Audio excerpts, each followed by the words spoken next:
Assalamualaikum warahmatullahi wabarakatuh. Yang terhormat Kepala SDN Sebayu 2, yang dihormati Ibu Welis selaku calon guru penggerak Angkatan 10 Kabupaten Madiun, yang kami hormati Bapak Ibu peserta diseminasi aksi nyata modul 1.4 budaya positif yang berbahagia. Alhamdulillahirrahmanirrahim, puji syukur kepada Allah SWT atas berkat rahmat, nikmat dan hidayahnya hari ini, Kamis 13 Juli 2024 dapat dilaksanakan acara diseminasi aksi nyata budaya positif. Selanjutnya, salawat dan salam senantiasa kita limpahkan kepada junjungan kita Nabi Agung Nabi Muhammad SAW, yang kita nantikan sahabatnya dia menjadi Allahumma amin. Bapak Ibu hadirin yang berbahagia, sebelum acara kita mulai, saya akan membacakan susunan acara sebagai berikut: 1. Pembukaan, 2. Sambutan kepala sekolah, 3. Pemaparan materi, 4. penutup. Mengawali acara ini, marilah kita baca basmalah bersama. Acara selanjutnya sambutan Kepala SDN Sebayu 2 kepada Ibu Hartini SPD, disilakan.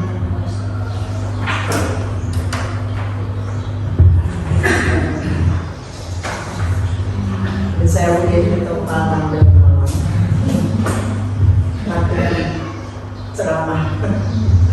Bismillahirrahmanirrahim. Assalamualaikum warahmatullahi wabarakatuh. Waalaikumsalam. Yang saya hormati Bu Welis selaku calon guru penggerak SDN Sebayu 2, yang saya hormati juga Bapak Ibu peserta diseminasi aksi nyata 1.4 budaya positif komunitas praktisi SDN Sebayu 2. Marilah pada kesempatan ini kita tak henti-hentinya bersyukur, mengucapkan puji syukur kepada Allah Subhanahu wa Ta'ala, karena berkat limpahan rahmatnya kita masih diberi kesehatan sehingga bisa melaksanakan aktivitas kita sehari-hari dalam keadaan sehat tanpa halangan suatu apapun. Yang kedua, syukur dan salam tetaplah kita aturkan kepada junjungan kita Nabi Muhammad Sallallahu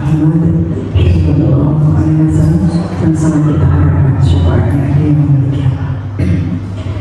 Bapak Ibu beserta diseminasi yang saya hormati, saya ucapkan terima kasih ini pelaksanaan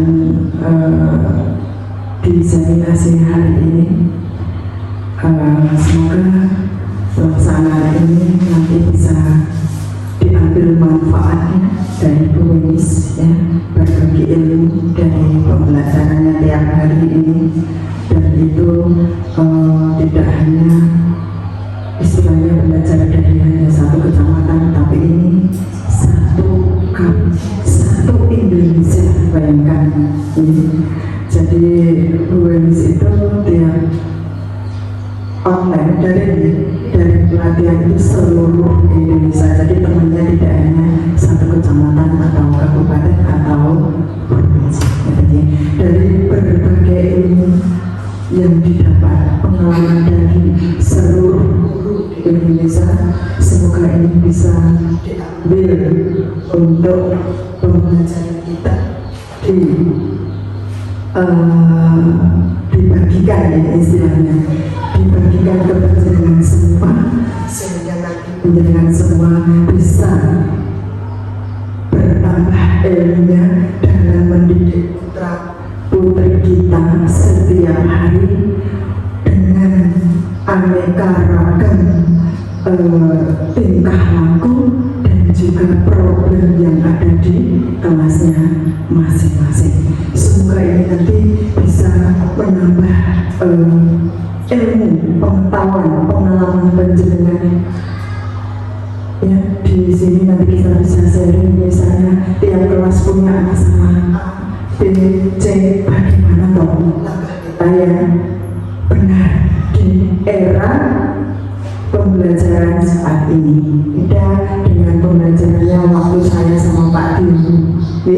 tahunya hanya anak salah dihukum ya nanti untuk bisa berubah sifat. Akan tetapi mungkin kali ini nanti Bu Menis akan memberikan solusi kalau kita punya masalah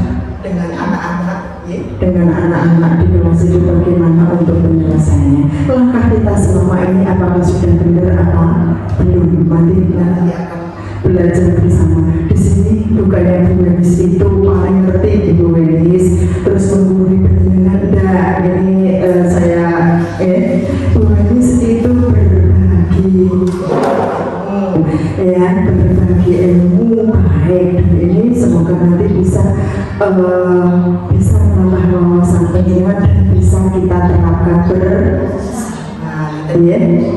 tidak bermaksud Bu Menis di sini akulah yang paling pandai, bukan seperti itu maksudnya Bu Menis. Jadi di benak penjenengan Allah Bu Menis jangan seperti itu tolong ya. Bu Menis selalu masih muda menyampaikan ilmu, mungkin dari kita yang lebih tua, lebih senior masa kerjanya itu mungkin ilmunya Bu Menis mendapatkan ilmu yang baru yang baik itu kita pakai ya. Jadi kita tuh jangan suka, jangan merasa Bu Menis kok saya bocah jangan seperti itu ya. Jangan ngepek nih maksud saya ya kita berbagi ilmu dan kita harus berterima kasih dengan Bu Menis, ilmu yang diterima Bu Menis dari pelatihan di guru penggerak ini nanti bisa kita terapkan bersama.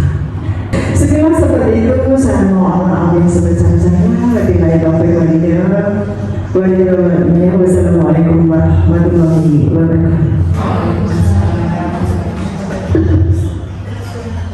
Bapak Ibu yang berbahagia, macam selanjutnya adalah acara ini dari pertemuan kita hari ini, yaitu pemaparan materi yang akan disampaikan oleh Ibu Rizky Darmatani. Kami persilakan.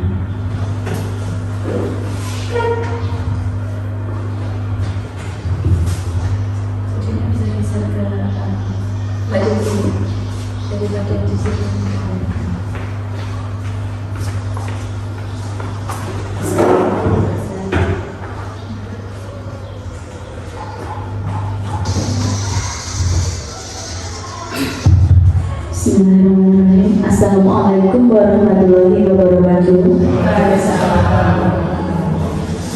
Yang terhormat Ibu Kepala Sekolah SDN Sebayu 2, yang kami hormati Bapak Ibu Guru SDN Sebayu 2. Pertama-tama, marilah kita panjatkan puja dan puji syukur kehadirat Allah Subhanahu wa Ta'ala, karena pada pagi hari ini kita dapat melaksanakan kegiatan diseminasi aksi nyata budaya positif komunitas praktisi SDN Sebayu 2. Bapak Ibu yang berbahagia, di sini saya mengucapkan terima kasih banyak atas waktu yang diluangkan di tengah kegiatan yang sangat sibuk di akhir semester ini. Terima kasih atas kesempatannya mengikuti kegiatan diseminasi dari saya.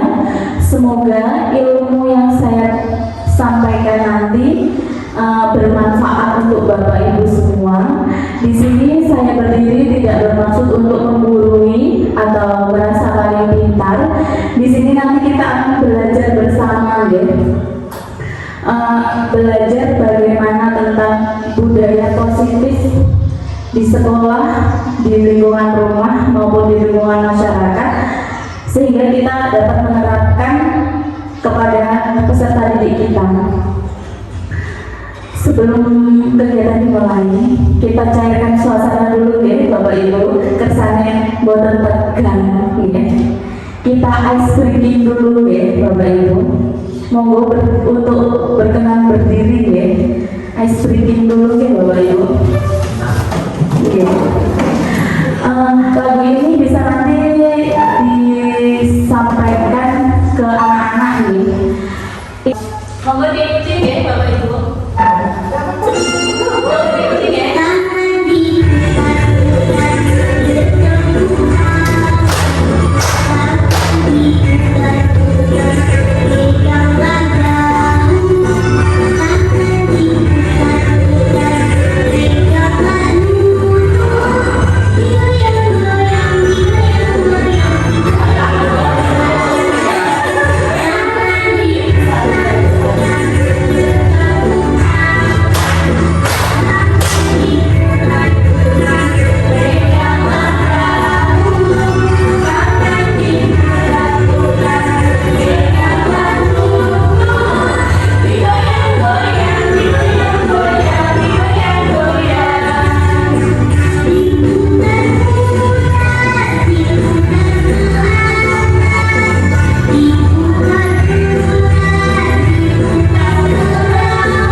biasanya baru tegang gini. Baik, kita masuk ke materi yang pertama ya, Bapak Ibu. Nah, di sini saya akan menyampaikan profil saya sebagai calon guru penggerak. Mungkin Bapak Ibu sudah kenal ya. Nama saya Lilis Linda Permatasari. Tempat tanggal lahir Madiun 8 April 1991. Jabatan saya di sini sebagai guru kelas dan saya melapor kelas 4 ya. Instansinya di SDS Bayi 2, pengalaman kerjanya dari diangkat menjadi GTT tahun 2009 sampai diangkat menjadi P3K di tahun 2022. Saya alhamdulillah tidak pindah, ada di SDS Bayi 2. Semoga nanti seterusnya masih di SDS Bayi 2 ya. Amin. Iya, itu yang membuat saya berat, Bu. Nanti kalau saya pindah dari sini, saya seperti apa? Saya akan adaptasi lagi. Oke, insya Allah. Lanjut, Bu Sari. Nah, sekilas saya ulas di guru penggerak itu ada 2 tutor, Bapak Ibu, 2 guru. Jadi pembelajarannya itu ada daring dan luring. Yang daringnya itu ada classmate atau Google Meet, itu Zoom meeting itu seperti itu. Nah, yang memfasilitasi namanya fasilitator ini. Nah, ini Bu ini guru TK. Fasilitatornya Bu Hesti kok guru TK? Ya, karena beliau sudah terlebih dahulu melakukan pelatihan sebelum saya. Jadi dari guru penggerak beliau naik menjadi pengajar praktek. Setelah naik menjadi pengajar praktek baru bisa naik menjadi fasilitator yang memfasilitasi di dunia maya. Nah, kemudian pengajar praktek saya ini Bu Indah juga dari TK. Kok bisa? Sakit itu karena beliaunya guru penggerak dulu angkatan 5. Kemudian naik di tahun ini menjadi pengajar praktik. Jadi ada tahapannya nih Bapak Ibu, dari guru penggerak, pengajar praktik baru bisa ke fasilitator seperti itu. Nah, sebelum kita mulai materinya, kita melakukan kesepakatan ya Bapak Ibu ya. Yang pertama, jika ingin bertanya, kita mengangkat tangan ya. Kemudian aktif ya, nanti misalkan ada kegiatan apa, saya mohon sekali aktif dan mau menyampaikan pendapat, karena di sini kita sharing ya. Saya belajar dari panjenengan juga dapat belajar dari pengalaman saya selama mengikuti pendidikan guru penggerak ini. Terus yang terakhir ini ya Bapak Ibu, mohon ya nanti HP-nya di silent ya. Lanjut.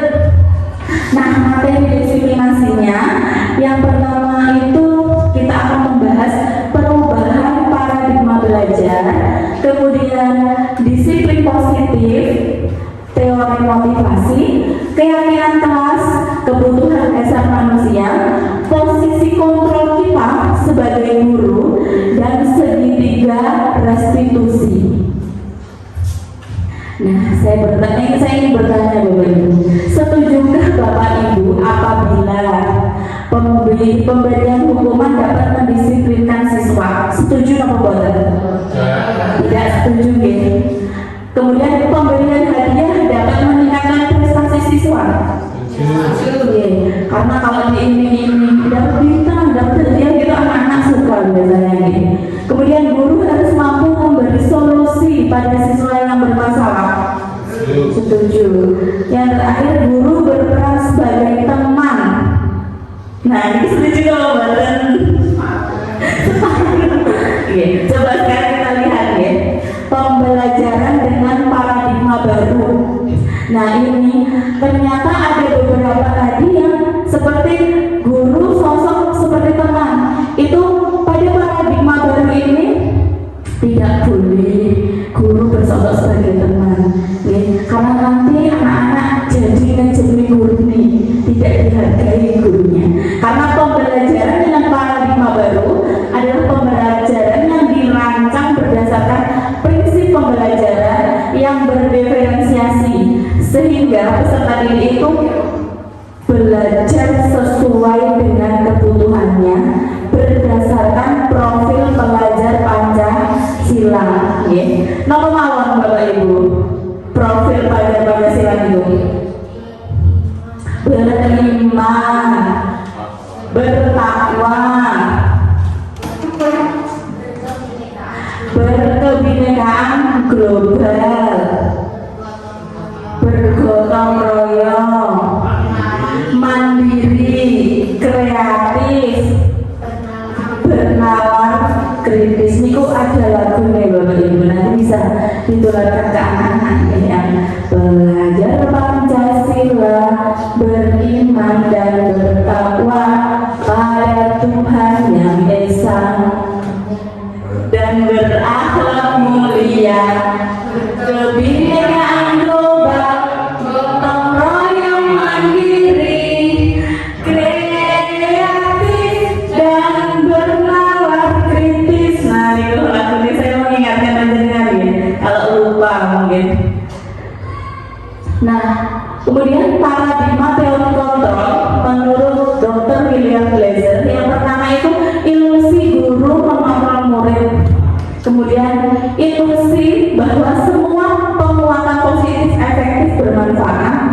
Kemudian ilusi bahwa kritik dan membuat orang merasa bersalah itu dapat menguatkan karakter. Dan ilusi bahwa orang dewasa itu memiliki hak untuk memaksa.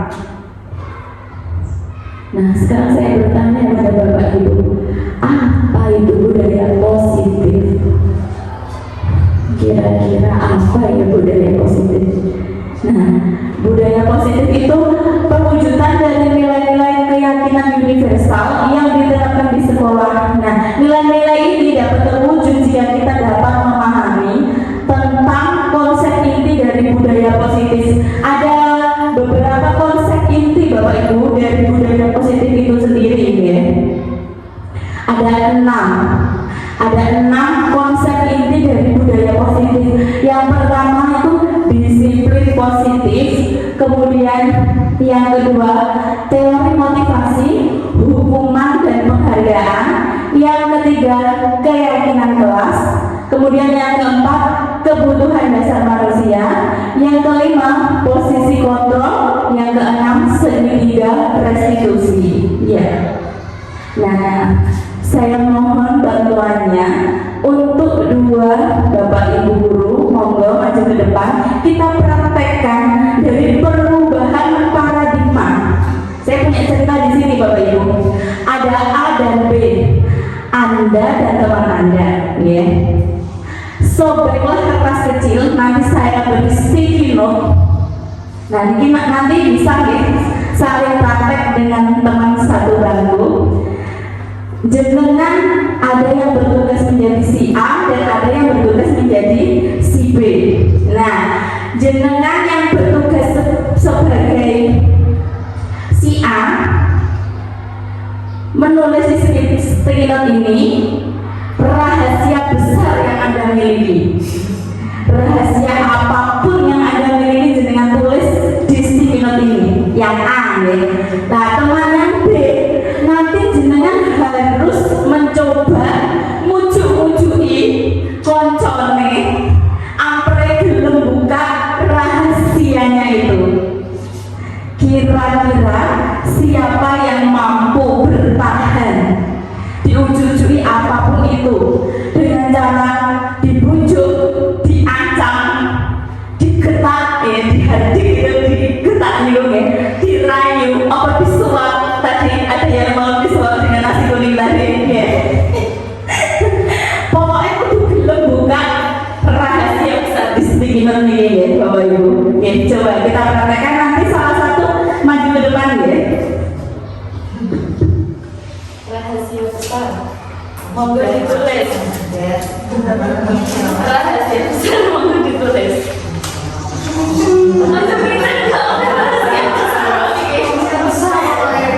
Tadi kan Ibu ya. Ibu yang menghadik ya. Ibu yang menghadik nanti ya. Rahasia besar harus ditulis di situ nih. Jangan lipat sekecil mungkin rahasia itu agar teman jenengan tidak tahu rahasia besarnya.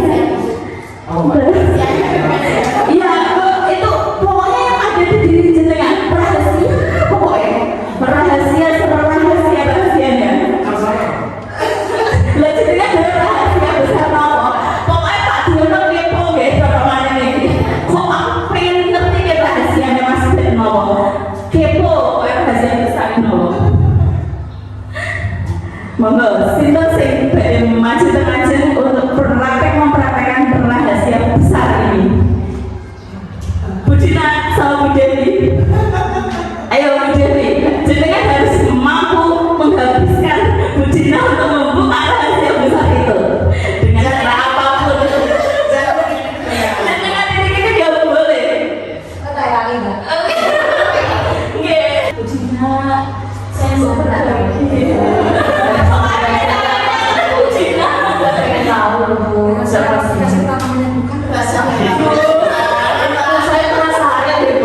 kita tidak akan pernah mau memberikannya kepada orang lain, termasuk dengan disiplin diri. Jadi kalau kita tidak mau membuka hati kita untuk memulai, tidak akan orang lain bisa mengintimidasi kita. Merubah kita tidak akan bisa kalau itu tidak dari diri kita sendiri. Meskipun di hati dibentak, diberi sokongan, disuap, diintimidasi, diancam, kalau semua itu tidak dari hati kita, disiplin itu tidak akan bisa terlaksana gitu Bapak Ibu. Lanjut Besari. Nah ternyata itu intinya dari permainan rahasia besar itu kita lanjut nih. Nah dari situ kita dapat mengetahui ternyata diri kita sendiri yang dapat mengontrol bahwa oh aku harus begini, oh aku harus bersikap seperti ini. Itu kontrolnya ada di diri panjenengan. Nah, tadi contohnya Bu Dina sudah mengontrol dirinya untuk tidak mau memberikan rahasia besarnya. Lanjut Bapak Ibu santai aman Nah di sini ada perubahan paradigma stimulus respon tadi atau teori kontrol. Siapa sesungguhnya yang memiliki kontrol? Nah dari stimulus respon ini, walaupun kita mencoba mengubah orang agar berpandangan sama dengan kita, itu tidak bisa. Tapi kita bisa memberi pilihan. Kita berusaha memahami pandangan orang lain terhadap kita. Jadi orang lain itu tidak bisa kita paksa untuk sama dengan kita, tidak bisa. Tapi kita bisa memberi pilihan orang lain. Kemudian perilaku buruk dilihat sebagai suatu kesalahan. Nah, yang melakukan itu harus dasar karena semua perilaku punya tujuan masing-masing. Nah, orang lain bisa mengontrol saya kalau stimulus respon, tapi kalau teori kontrol hanya Anda yang bisa mengontrol diri Anda sendiri seperti yang tadi. Pemaksaan ada pada saat bujukan gagal, gitu loh, paksa-paksa. Tapi kolaborasi dan konsensus menciptakan pilihan-pilihan baru. Jadi dikasih pilihan ya Bapak Ibu. Kemudian yang terakhir, modal berpikir menang atau kalah. Yang terakhir, modal berpikir menang. Lanjut. Nah, apa itu disiplin positif? Apakah makna dari disiplin positif? Disiplin positif merupakan cara penerapan disiplin yang mengajarkan anak untuk bertanggung jawab dan menumbuhkan kesadaran diri untuk melakukan sesuatu atau nilai-nilai kebajikan tanpa adanya ancaman. Jadi itu tadi Bapak Ibu, dari diri kita sendiri, dari diri anak sendiri. Tapi pada kenyataannya budaya yang kita laksanakan itu, disiplin itu berubah kecenderungan menjadi mendapatkan kepatuhan pada kita, harus manut Bapak Ibu guru seperti itu.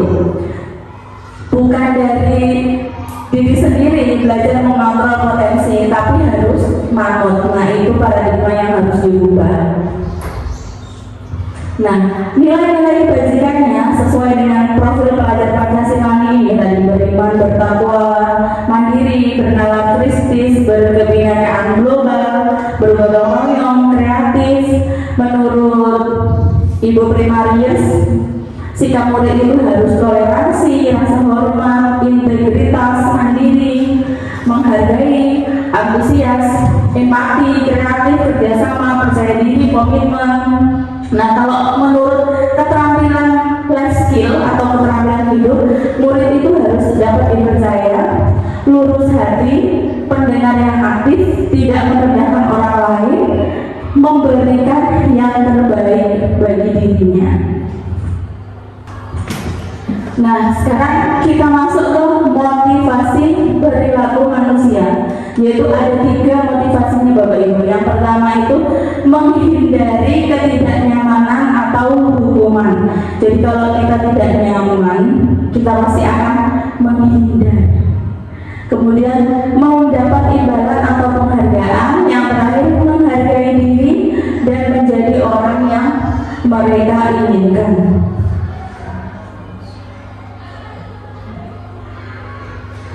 Nah, dari situ dapat kita simpulkan ada perbedaan antara hukuman, konsekuensi, dan restitusi. Jadi ada perbedaan nih, karena kita tadi menghindari hukuman, jadi ada perbedaannya nih antara hukuman, konsekuensi, dan restitusi. Kalau hukuman itu sesuatu yang menyakitkan harus terjadi. Nah, kalau konsekuensi sesuatu itu harus terjadi.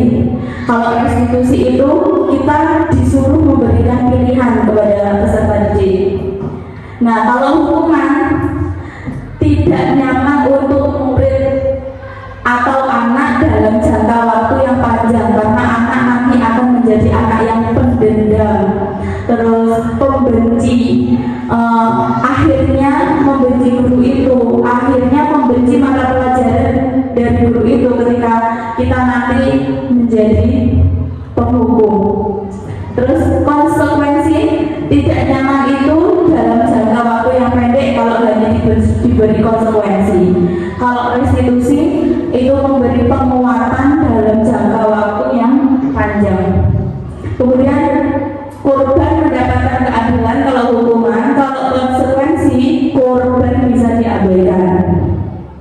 Kalau restitusi korban mendapatkan ganti. Kemudian identitas gagalnya, kalau hukuman murid akan tersakiti, kalau konsekuensi murid dibuat tidak nyaman, kalau yang restitusi anak atau murid mendapatkan penguatan. Kalau hukuman untuk perilaku pasif itu atau agresif meningkat, anak-anak jadi lebih agresif nanti, misalkan disuruh begitu tahu-tahu ngamuk, tahu-tahu marah itu kalau sering kita menghukum. Nah, kalau kita beri konsekuensi hanya bertahan dalam jangka waktu yang pendek. Kemudian kalau restitusi masalahnya terpecahkan karena anak diberi pilihan tadi ya. Yang terakhir, identitas gagal dari hukuman itu sistem tidak akan berjalan bila murid tidak takut. Jadi kalau muridnya gak wedi karo gurune, akhirnya ya sudah akan gagal kita mendidik mergo muridnya sak geleme dhewe. Kemudian konsekuensinya memerlukan monitoring dan supervisi terus-menerus. Untuk restitusinya murid belajar bertanggung jawab untuk perilakunya. Nah, kita cek ya, kita berlatih. Monggo, ini nanti yang pertama, lari mengelilingi lapangan basket 2 kali karena terlambat dari bus sekolah. Monggo, siapa yang mau menjawab? Pak Jono. Konsekuensi kita cek nanti. Pak ini pun ada jawaban hukuman.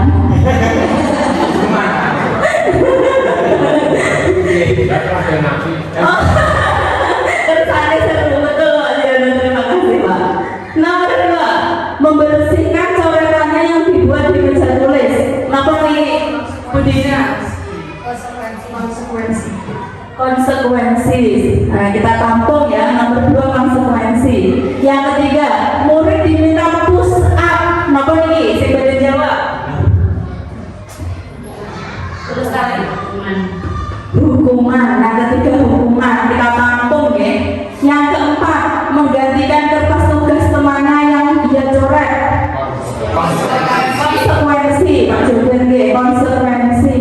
Berjemur di lapangan basket pukul 12 siang karena ngobrol dengan teman. Hukuman, betul hukuman. Kok betul dari Jawa? Dicek ya Bang ya. Murid diminta bertelanjang kaki karena tidak memakai sepatu berwarna hitam sesuai peraturan. Apa ini? Konsekuensi. Berdiri di depan kelas sambil mengangkat satu kaki karena tidak bisa menjawab. Hukuman. Tes. Nah. Kita cek tadi yang nomor 2 apa tadi?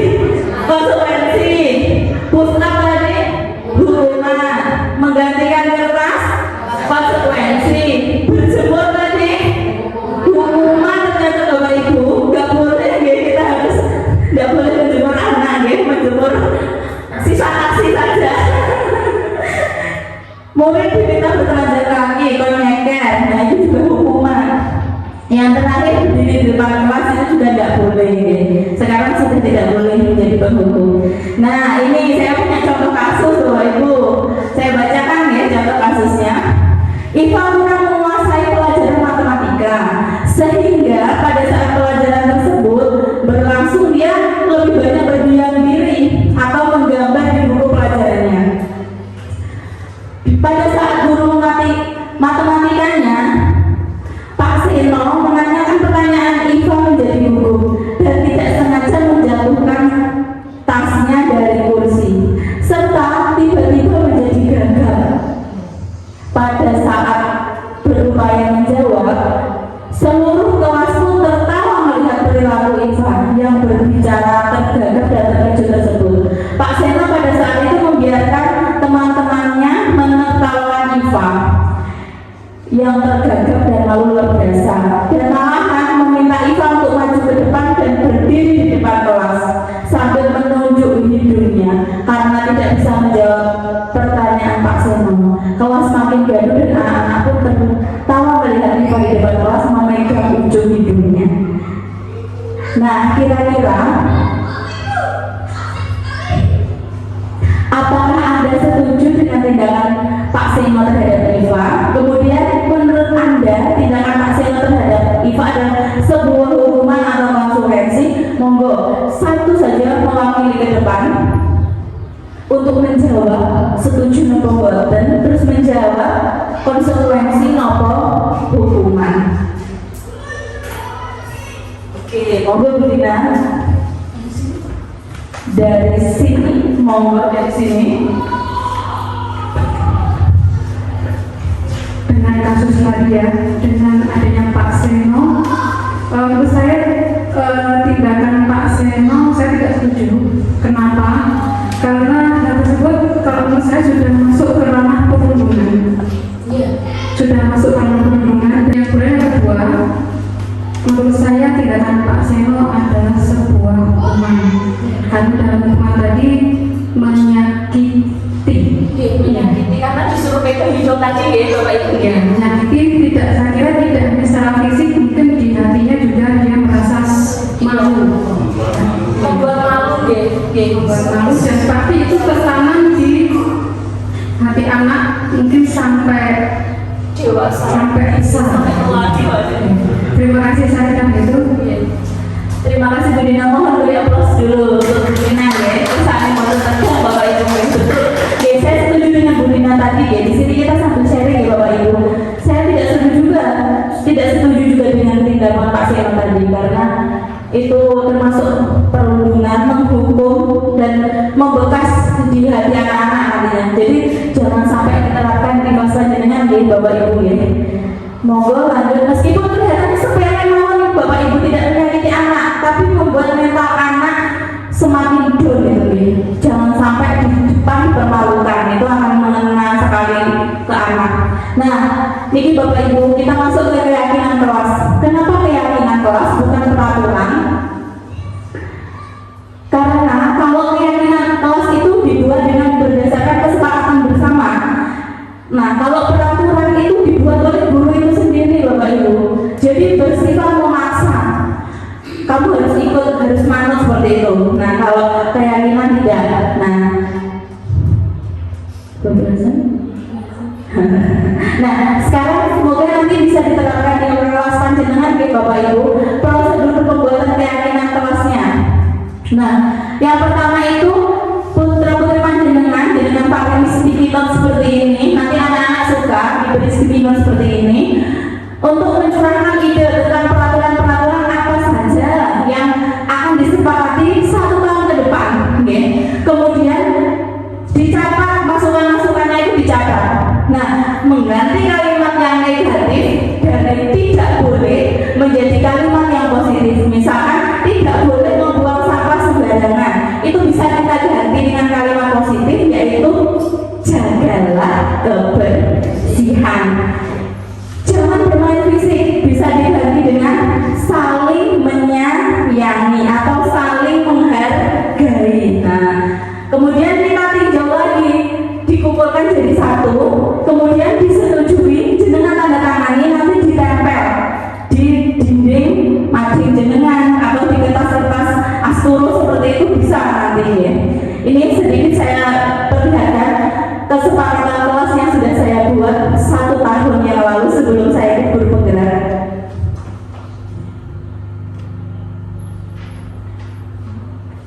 hanya saya cukup, bukan itu saya. Sampingnya ini. Nah, secuplek saja ini kesepakatan yang pernah saya buat dengan anak-anak 1 tahun lalu ini.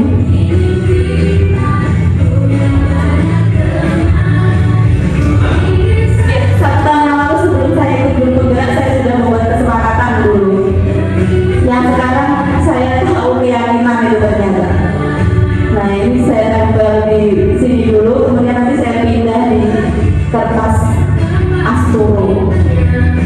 Nah, itu sedikit cuplikan dari kesepakatan kelas yang dulu saya tahunya itu kesepakatan kelas, ternyata yang betul itu namanya keyakinan kelas gitu Bapak Ibu.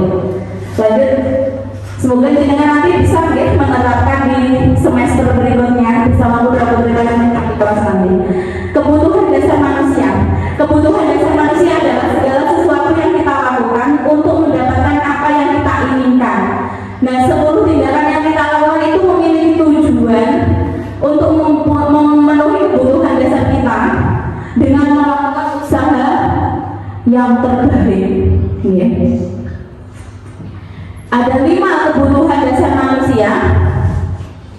Yang pertama, bertahan hidup. Yang kedua, kasih sayang. Yang ketiga, penguasaan. Yang keempat, kebebasan. Yang kelima, kesenangan. Nah, ada juga 5 posisi kontrol guru terhadap murid. Nah, ini ya. Yang pertama, penghukum. Yang kedua, pembuat rasa bersalah. Yang ketiga, teman. Yang keempat, pemantau. Yang kelima, manajer. Kalau penghukum itu seperti tadi, menghadik, mengancam, melangkrik dari berkaca pinggang seperti itu, atau hukuman verbal seperti Pak Seno tadi ya, seperti yang Pak Seno lakukan tadi. Nah, dampaknya kepada anak itu menjadi pendendam Bapak Ibu, tidak menyukai guru atau mapel tertentu.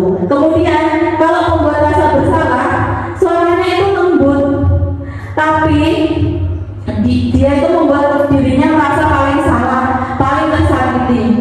Mbok jangan gitu, seperti itu kan kamu tidak kasihan dengan Bapak Ibu guru. Nah, seperti itu. Dampaknya membuat siswa itu merasa bersalah terus dan rendah diri, minder, menarik diri. Kalau teman bersikap ramah, cenderung bersenda gurau atau menghangatkan suasana. Tapi ini nanti dampaknya sangat terasa. Siswa itu menggantungkan diri pada panjenengan Bapak Ibu. Siswa tidak bisa mandiri, kemudian anak juga cenderung tidak menghormati panjenengan sebagai guru. Kemudian yang berikutnya pemantau. Nah, bicara atau ekspresinya datar. Allah wes ben kono sak geleme. Nah, sudah seperti itu. Wes karepmu cacak. Nah, dampaknya hukuman yang diberi tanpa nilai kebajikan. Jadi anak-anak tidak tahu nilai kebajikannya apa. Nah, yang terakhir ini yang harus kita terapkan sebagai guru, yaitu kita harus bertindak sebagai manajer.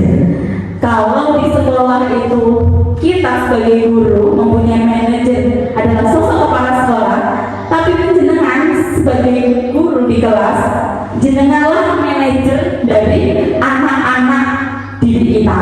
Jadi kita harus bertindak sebagai manajer. Suara kita harus netral. Kita harus menciptakan identitas diri kita yang positif. Kemudian mengajukan pertanyaan yang bermakna, membantu siswa menyelesaikan masalah. Kemudian dampaknya nanti siswa akan percaya diri, lebih mandiri, dan bisa menyelesaikan masalahnya sendiri tanpa sidik-sidik. Nah, tanpa seperti itu nanti ya. Anda termasuk posisi kontrol yang mana nih Bapak Ibu? Nah, jenengan nanti bisa berlatih lagi. Yuk. Nah, beda lagi nih pertanyaannya.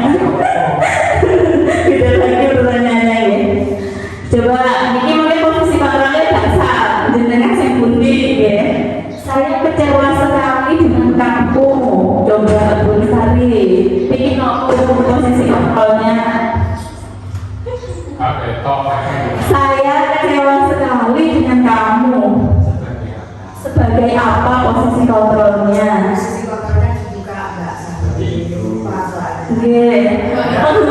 Merasa bersalah, teman, pemantau, manajer. Napa lagi ya? Merasa bersalah. Oke, kita tampung. Yang pertama, pembuat merasa bersalah. Yang kedua, kamu tidak pernah benar melakukannya. Napa lagi? Penghukum, Bu Sari penghukum. Napa? Penghukum. Napa pembuat merasa bersalah? Napa teman? Napa pemantau? Napa manajer? Napa pembuat merasa bersalah? Tadi Bu Sari penghukum ya. Lanjut.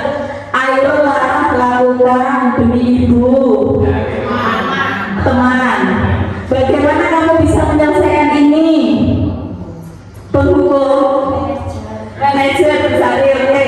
Kamu selalu yang paling terakhir, paling tidak bisa. Penghukum, pemantau. Apakah kamu mau mendapatkan stiker bintang? Napa nih? Pemantau, penghukum, pembuat rasa bersalah, napa manajer? Manajer.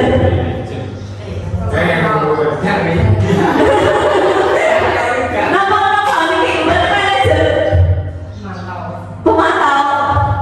Cek Bu Sari. Deng. Pemantau. Yang pertama tadi benar ya, pembuat merasa bersalah. Terus tadi penghukum, betul. Nek seperti ini mereka ini kan kayak moncong ya.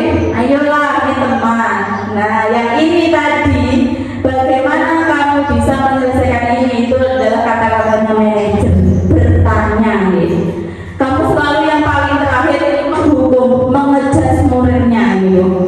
Apakah kamu mau mendapatkan stiker bintang? Pemantau, wes bener gak bener, apik gak apik, tak kayak bintang. Seperti itu. Nah, itulah posisi kalau turun ya Bapak Ibu. Lanjut, nah ini ada kasus nih Bapak Ibu. Kasus lagi ya. Saya minta satu orang maju depan untuk mengemukakan posisi kontrol panjenengan. Apa yang Bapak Ibu lakukan nanti? Saya bacakan ya. Di sekolah seringkali terlihat anak setiap jam istirahat keluar kelas dengan memakai kaos kaki, tidak memakai sepatu, sehingga belum lama kaos kaki mereka banyak yang sobek. Padahal kata bapak ibunya itu baru saja diberikan. Nah, sekarang saya ingin bertanya pada jenengan, posisi kontrol apa yang bapak ibu akan lakukan? Monggo satu orang saja untuk ke depan.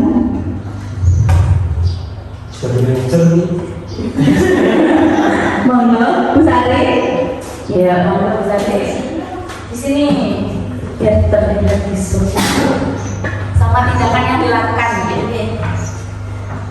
Nah, ini kan ada kasus. Nah, ada anak yang kaos kakinya sengaja disobek. Sebelumnya kalau saya mau panggil anak yang kaos kakinya disobek, saya harus pastikan dulu kalau saya kaos kakian juga.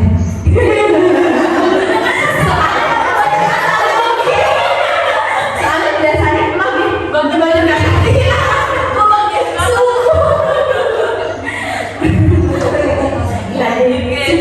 Seperti saya tadi pergi membahas kaos kaki.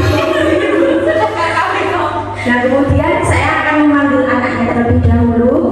Kenapa kok kaos kakinya sengaja disobek? Alasannya apa? Seperti itu. Kemudian saya akan menanyakan juga apakah tindakannya itu benar atau salah. Kemudian saya akan mencontohkan bahwa bapak ibu guru saat mengajar juga memakai kaos kaki. Tapi kenapa kok anak-anak kaos kakinya seperti itu? Sudah. Oke. Terima kasih Bu Sari. Mohon maaf ya Bapak Ibu. Alhamdulillah. Nah, karena itu Bapak Ibu, kita kembali lagi ya. Posisi kontrol guru itu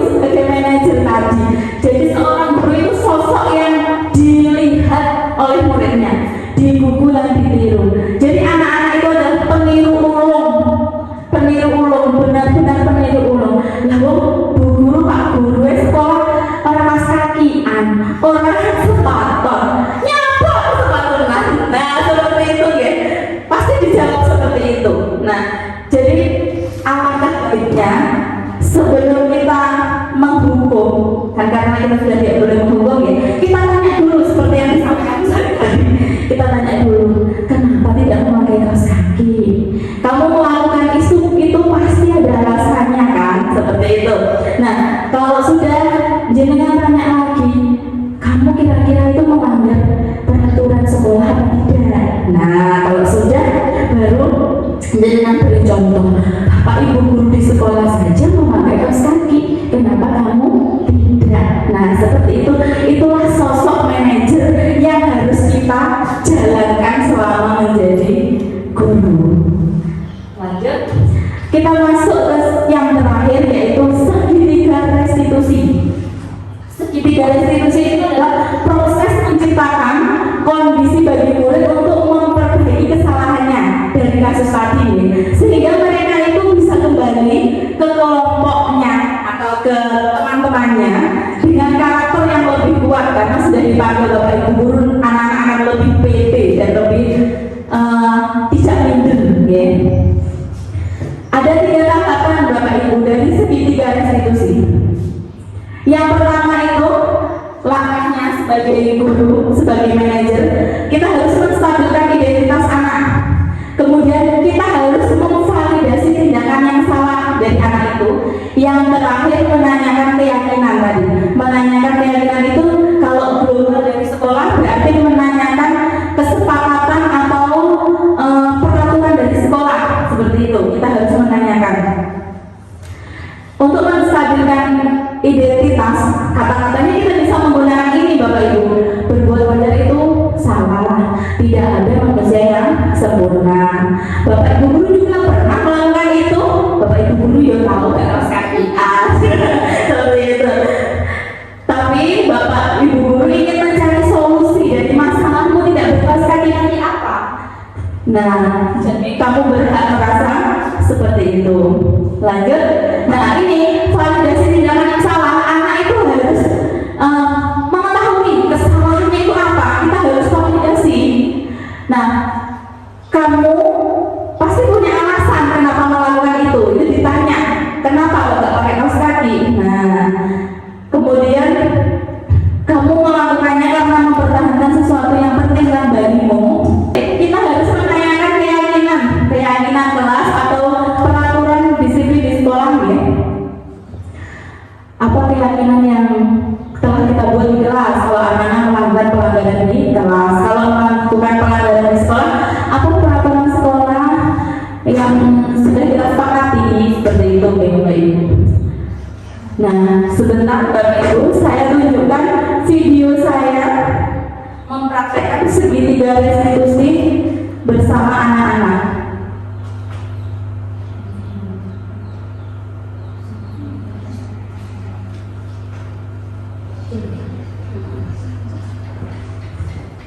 Nah, ini saya membuat video bersama anak-anak kemarin Bapak Ibu.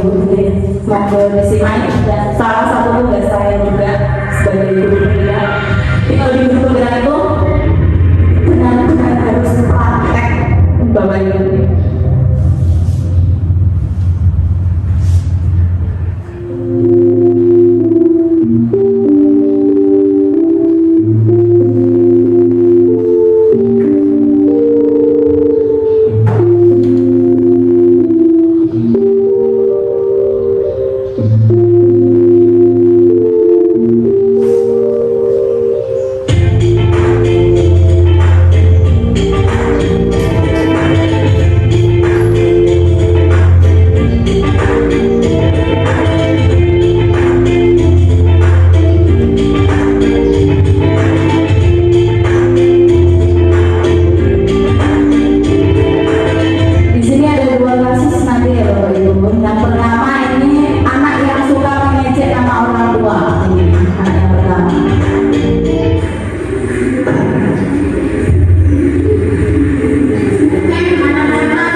ya ke penutup.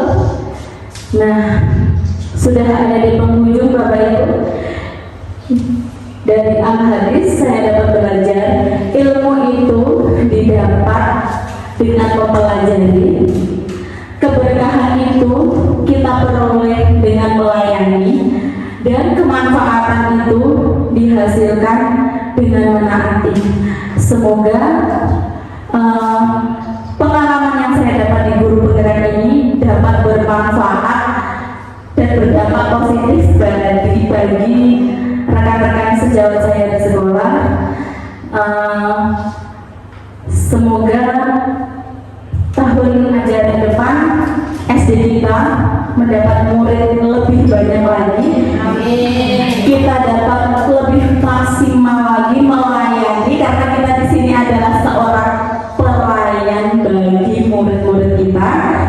Dan semoga kita selalu kompak, solid, dan bersemangat dalam menjalankan visi misi kita sebagai guru untuk mendidik dan mencerdaskan anak-anak di SDN Sebayu 2. Penutup Bu Sari. Terima kasih Bapak Ibu atas waktu yang diberikan. Ya. Sebelum kita akhiri, saya ingin kita melaksanakan salam guru penggerak dulu ya Bapak Ibu. Ketika nanti saya bilang salam guru penggerak, panjenengan menjawab tergerak, bergerak, menggerakkan. Ya. Semoga ini nanti akan betul-betul menggerakkan jiwa panjenengan, hati panjenengan untuk jadi yang lebih baik. Karena di sini saya tidak bermaksud menggurui, tapi saya juga ingin panjenengan mendukung semangat saya, dan saya juga ingin jenengan terpengaruh dengan semangat saya, karena saya juga masih belajar ya Bapak Ibu. Siap ya? Salam guru penggerak, tergerak, bergerak, menggerakkan. Tepuk tangan untuk kita semua. Saya akhiri sekian materi hari ini. Kurang lebihnya saya mohon maaf.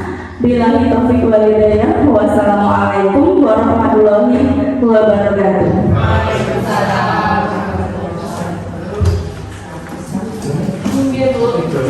Bapak Ibu peserta resigitasi hari ini, demikian tadi kita telah mendapatkan banyak ilmu dan jenis. Mudah-mudahan ilmu nanti bisa kita manfaatkan, kita terapkan dalam keseharian kita bertugas sebagai tupoksi kita sebagai pengajar. Bapak Ibu, untuk menghadiri kegiatan hari ini, marilah kita belajar alhamdulillah bersama. Alhamdulillah,